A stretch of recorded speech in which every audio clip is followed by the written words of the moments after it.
अस्सलाम वालेकुम स्टूडेंट्स।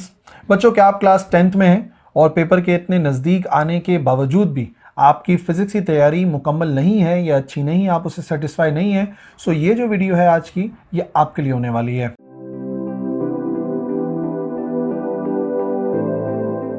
अस्सलाम वालेकुम एवरीवन, मैं हूं मोहम्मद तलहा और आप लोग देख रहे हैं तलहास फिजिक्स एकेडमी। सो क्लास 10 के बच्चों से आज मैं मुखातिब हूं और मैं अपलोड कर रहा हूं और एक्सप्लेन कर रहा हूं आज की इस वीडियो के अंदर उनका टारगेट पेपर, प्रिपरेशन पेपर, या आप उसे गेस्ट पेपर कह सकते हैं। लेकिन मेरा पेपर जो है बेसिकली गेस्ट पेपर नहीं होता, एक्चुअली वो टारगेट पेपर होता है, प्रिपरेशन पेपर होता है कि बच्चे जो है वो इस हवाले से परेशान होते हैं कि इतना बड़ा सिलेबस है और मैं शुरू से नहीं उसमें जो है वो स्टडी कर रहा था। तो अब बताइए मुझे ऐसे सवाल जो बहुत ज़्यादा इंपॉर्टेंट हो और मैं उनकी तैयारी करूं तो मेरा पेपर जो है बहुत अच्छा हो जाए।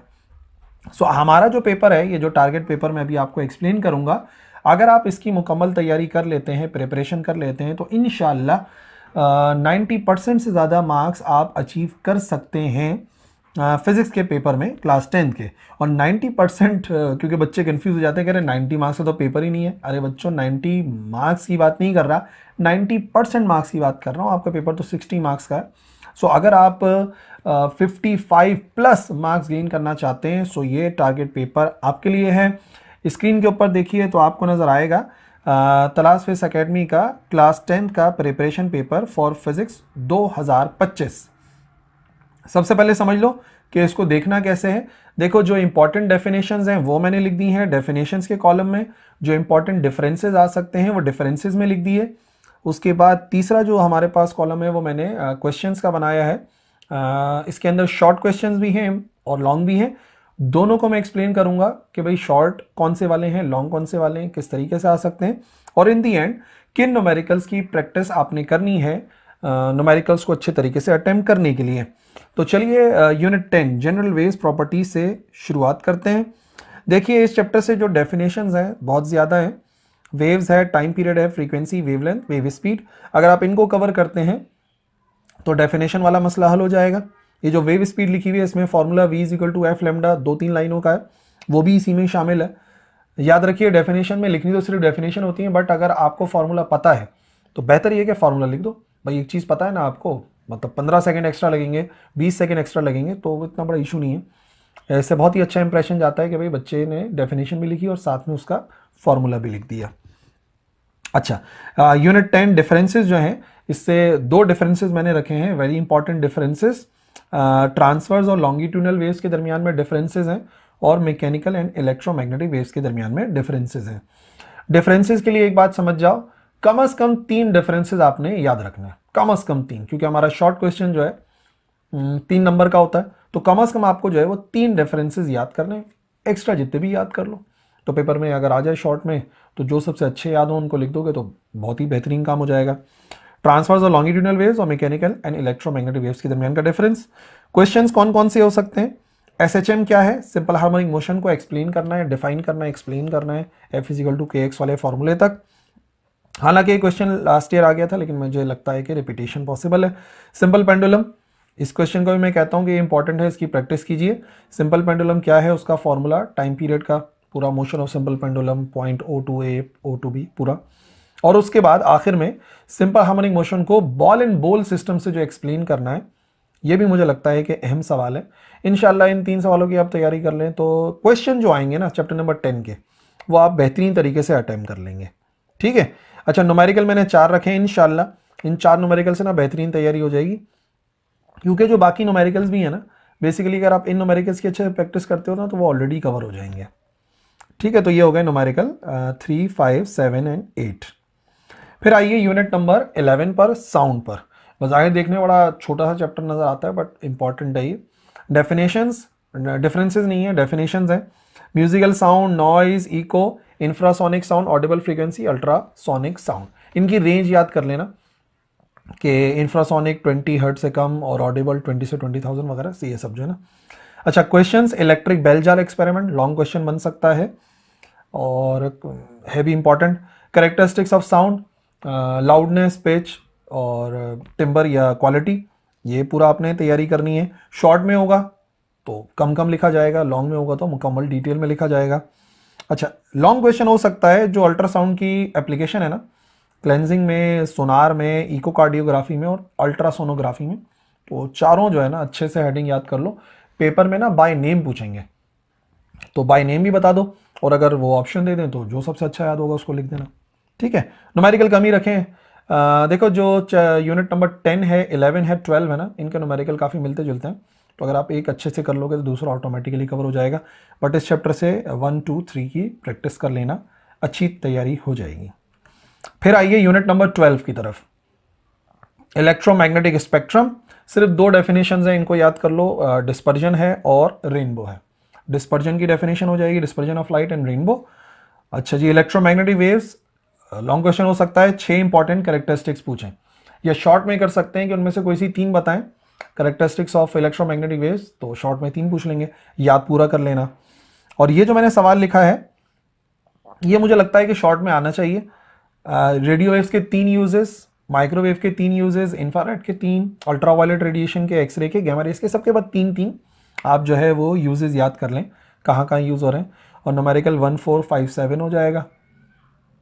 वही मैंने बताया ना, जो 10, 11, 12 है ना, ये इनके तो मिलते जुलते हैं। ज्योमेट्रिकल ऑप्टिक्स को देखिए, unit number 13, most important chapter of class 10th यही है। Definition, principal focus, focal length, real image क्या है, वर्चुअल इमेज क्या है, critical angle, total internal reflection and magnifying power. Total definition याद करनी है ताकि एमसीक्यूज में भी कोई टेंशन ना रहे, और अगर डिफाइन द फॉलोइंग वाले सवाल के अंदर आ जाए तब भी कोई टेंशन ना रहे। 2 डिफरेंसेस रखे हैं, concave mirror, convex mirror, concave lens, convex lens. Mix up नहीं करना बच्चों, ये पेपर जो है ना, बच्चे सबसे ज़्यादा इसको पेपर में मिक्सअप कर देते हैं। मिरर डिफरेंट है, लेंसेज डिफरेंट है। मिरर पूछे जाएं तो मिरर वाले चलेंगे, लेंस वाले नहीं चलेंगे, रिवर्स हो जाता है। और इसी तरीके से लेंस वाले पूछे जाएं तो लेंस वाले डिफरेंसेज हैं, मिरर वाले नहीं चलेंगे। मोस्ट इंपॉर्टेंट सवाल इस चैप्टर का, ड्राइव मिरर इक्वेशन। मुझे इस साल लगता है, बहुत मुझे यकीन है कि मिरर इक्वेशन इंशाल्लाह इस साल आएगा सवाल। अच्छे से डेरिवेशन, रे डायग्राम और जो डेरिवेशन है उसकी अच्छे से प्रैक्टिस करना इंशाल्लाह। ये एक क्वेश्चन तो जो है ना आपका यहाँ से कवर हो ही जाएगा, लॉन्ग क्वेश्चन। अच्छा, शॉर्ट में laws of reflection, laws of refraction आ सकता है, ये शॉर्ट क्वेश्चन है। और construction and working of microscope and telescope with the help of ray diagram, उतना इंपॉर्टेंट नहीं लग रहा मुझे जितना कि मिरर इक्वेशन है, बट स्टिल मैंने इसको रखा है, इंपॉर्टेंट सवाल तो है। उसके बाद define short sightedness and long sightedness, क्या है शॉर्ट साइडनेस, लॉन्ग साइडनेस, क्यों होती है और कैसे करेक्ट होती है, 3 बातें जो है ना आपने याद रखनी है। और प्रैक्टिस के लिए 1, 2, 4, 5 इंपॉर्टेंट न्यूमेरिकल अच्छे से प्रैक्टिस करना। 1/f = 1/p + 1/q की जितनी अच्छी प्रैक्टिस होगी उतना बेहतर रिजल्ट मिलेगा आपको न्यूमेरिकल का।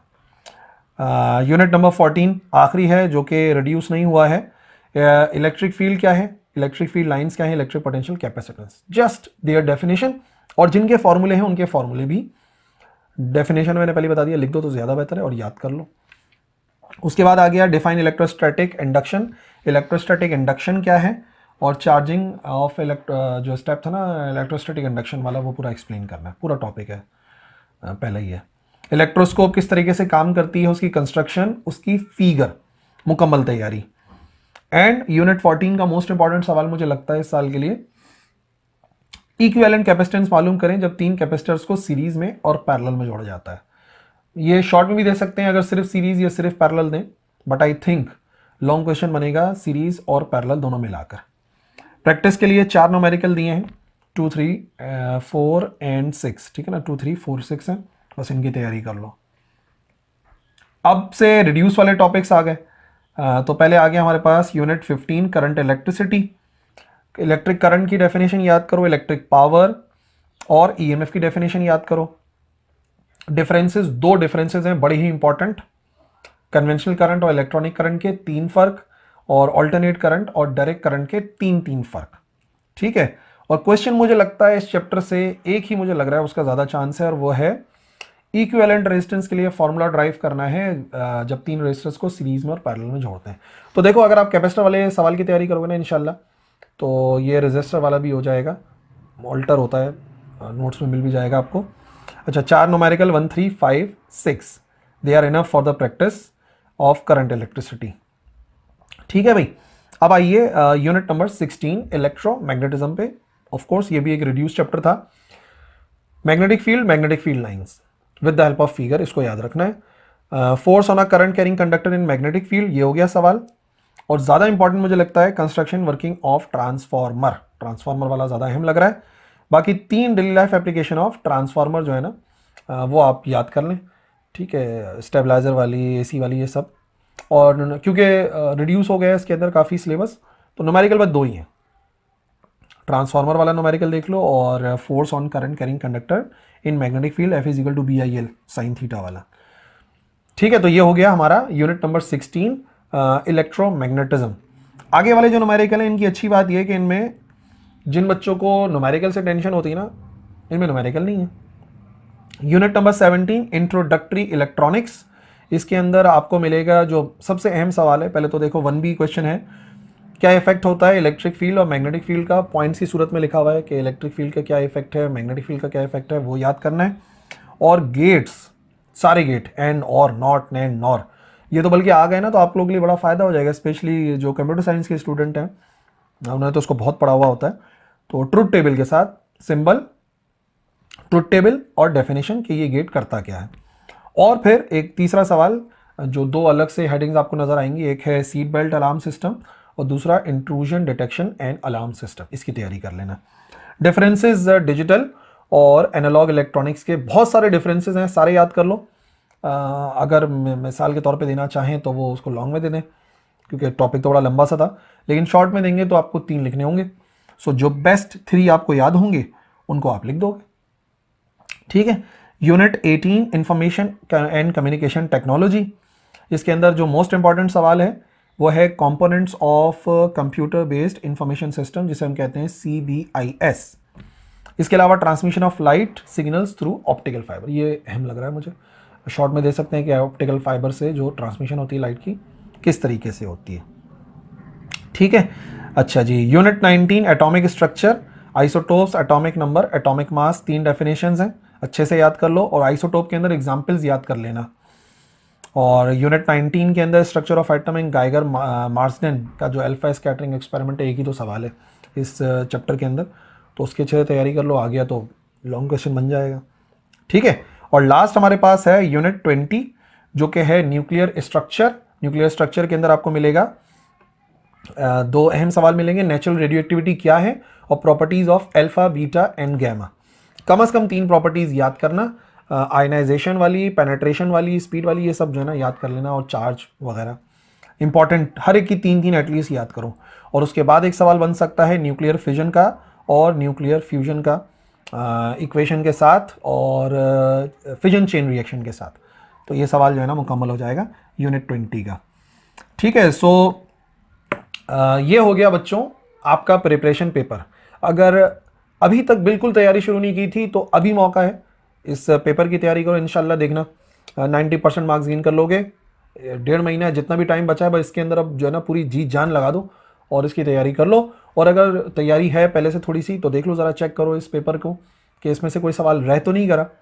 अगर ये पेपर आप पूरा कर लेते हैं और आपके पास टाइम बचता है तो आप एक्स्ट्रा क्वेश्चंस कर सकते हैं, मैं उनको करने को मना नहीं कर रहा, बट मैं ये कह रहा हूँ कि ये सवाल जो है वो मोस्ट इंपॉर्टेंट है, ठीक है। So that is it. अब आप एक काम कर सकते हैं, इसका PDF डाउनलोड करें, दूसरों को फॉरवर्ड करें, अगर समझ में नहीं आती बात उनको तो वीडियो भी फॉरवर्ड कर दें, ठीक है। और बस तैयारी करें इंशाल्लाह। मेरी जो है वह नेक तमन्नाएं आप लोगों के साथ हैं। ऑल द बेस्ट, अल्लाह हाफ़िज़।